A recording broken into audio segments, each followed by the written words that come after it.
Senator James Lankford trying to get a chance to connect with folks tonight and to be able to see if we can't actually have a dialogue, having some Facebook problems tonight, and hopefully get a chance to be able to get out to folks to be able to answer some questions. It's a end of the week here in Washington, D.C. as far as the end of the voting time that's happening. There's still a lot that's still to be able to go as well. But our goal this week was to be able to get the word out of what's actually happening and what's not happening here in Washington, D.C. Multiple hearings happening, including bills on S1, what's also called HR1, deals with voting. It is a federal takeover of elections. That came through the committee this week. I don't serve on that committee, on the Rules Committee, but I can tell you it is a major issue for us to be able to deal with S1, and it continues to be a big problem. That bill takes away all of the state controls for any kind of elections, and it takes it all to the federal level. In other words, the federal government controls things like voter ID. It takes away all voter ID in every single state, including our state. It would force what's called same-day registration, which is not a problem if you can verify, but the way that it's set up in S1 is you do same-day registration, and then there's also no voter ID at the same time. So literally you can show up at the polls, never registered, to be able to say, here's what my name is, not show any ID, and just be able to vote. It sets up a system for fraud, where at least mistrust at best. It's also set up in such a way that it does federal funding for elections. It's 6-to-1 match. So basically our tax dollars would be used to be able to pay for elections, make elections a lot more expensive, a lot more campaign commercials, all that kind of stuff out there. But it's also federal funding. Quite frankly, I don't like having my federal tax dollars being used for political campaigns. I want it to be able to be used for the other things that need to be used for across the country that are essential to be able to be done. The biggest issue is it really says from Washington, D.C., we know best, and we're going to take away all controls across the entire country, and it's not something that's needed, and we'll continue to be able to press back on this. Spent a lot of time with Mayorkas today. He's the head of Homeland Security, the Secretary of Homeland Security. We spent a lot of time talking about specifically the border and what was happening. We've asked him to come before our committee for a long time. He finally decided to be able to come today to get in front of our committee to be able to answer questions publicly so we can walk through all these issues. He spent most of the time saying we're doing so much better on the border because we're releasing people into the country faster. And I've even had some people in Oklahoma that have said to me, hey, it seems like things are getting better at the border because there are fewer kids that are actually being held at the border and fewer people there. That's true, and that's what Secretary Mayorkas is saying, but what he's not saying is we're just releasing them in the country even faster. I walked through some very specific issues in the law with Secretary Mayorkas to be able to deal with, and then we're doing some follow-up and have already done follow-up with his staff to be able to clear some of these things up because he just avoided our question all day.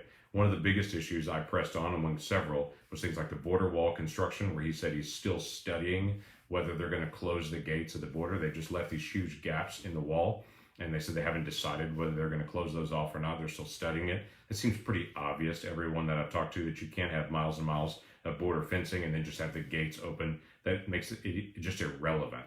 And so we continue to be able to press on that.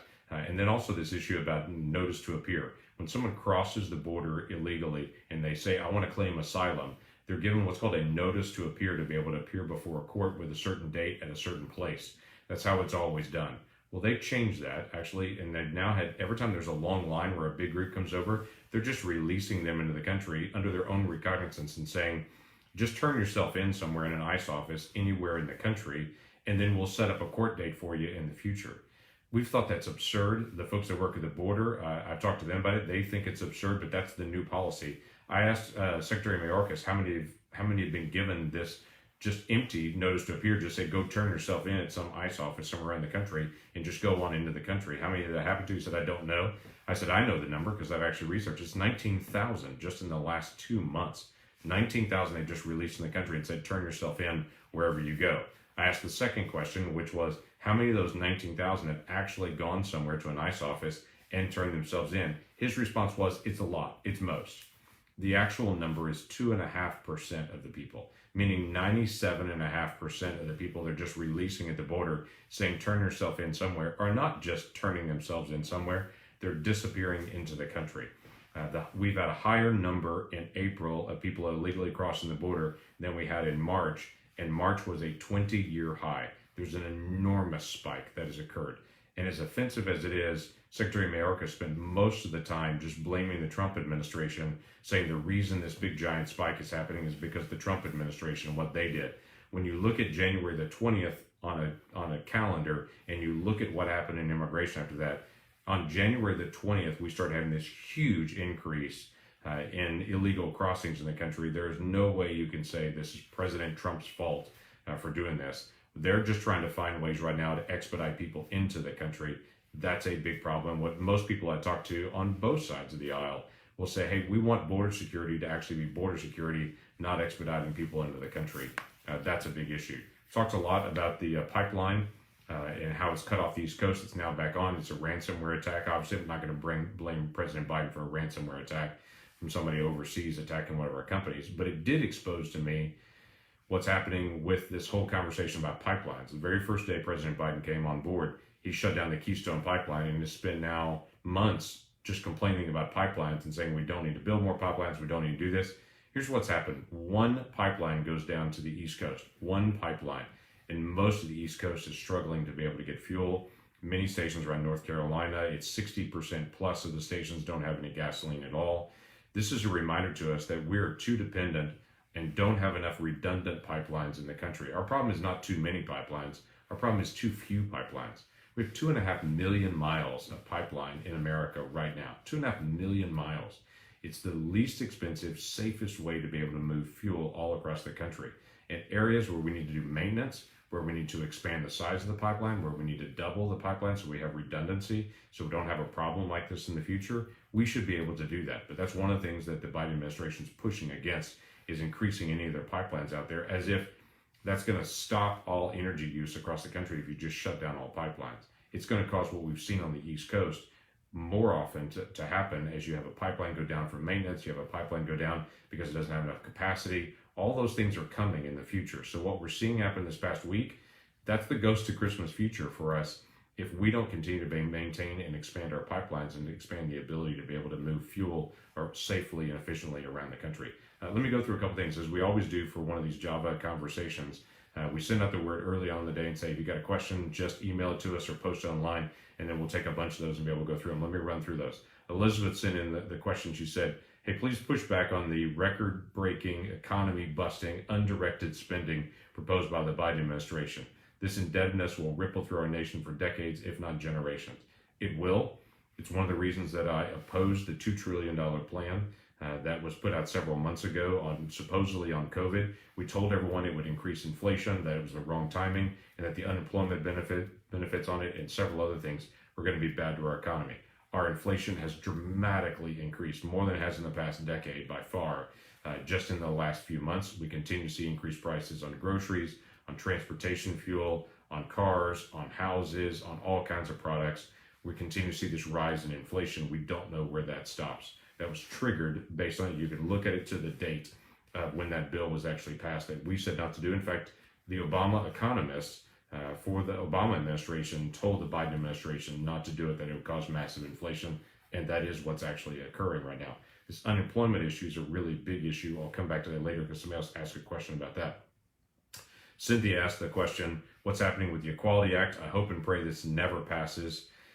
By the way, I agree. The Equality Act is not about equality. I want equality for every single person. I want every person to be treated equally in America.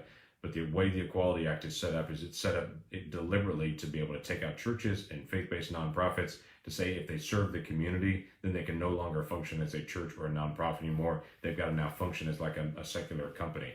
That's a tremendous change that we should not do. We should allow churches and nonprofits of whatever faith to be able to continue to interact with the community as they choose to and not have to live under some shareholder rules just because they're a faith-based institution. It has a lot of other problems and issues on it. Again, there are ways to be able to make sure everyone's treated equally. The Equality Act does not actually do that, and I'll continue to press against it. Jacqueline writes, McGirt should be what you're working on, Senator. In fact, it's funny, she has a whole bunch of text here, and then she said, you need to make this happen. Get her done, Senator. Well, McGirt is a big issue that I'm working on all the time. I've got staff that are constantly working on it. I'm reading through it. There are several proposals on the table right now.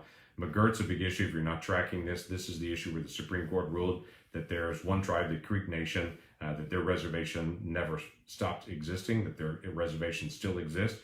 4 other tribes have that same understanding as well, that those reservations exist. That changes the way that we handle criminal issues, because criminal issues are handled different on a reservation than they are on non-reservation land.